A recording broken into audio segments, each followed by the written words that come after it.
जंगल में हिरण की तलाश। एक घना जंगल। हिरण नीलू अपनी माँ के लिए खाने की तलाश में इधर उधर घूम रहा है। नीलू को एक चट्टान के नीचे कुछ अजीब चमकती हुई चीज दिखाई देती है।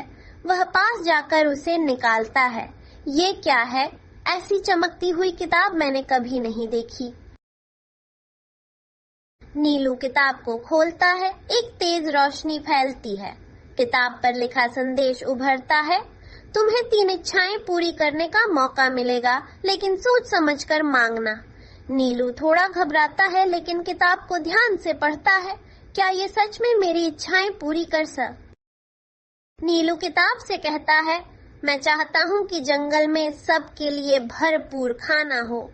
किताब चमकती है। जंगल में हर जगह फल और झाड़ियां उग जाती हैं। जानवर खुश होकर झूमने लगते हैं। ये सच में जादुई है।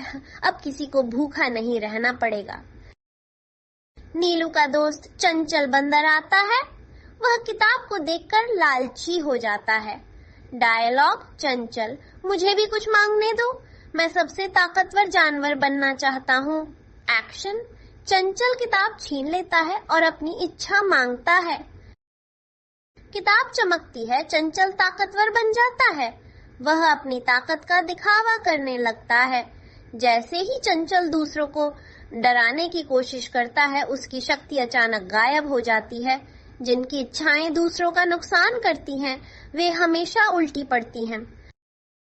तुम्हें 3 इच्छाएं पूरी करने का मौका मिलेगा, लेकिन सोच समझकर मांगना।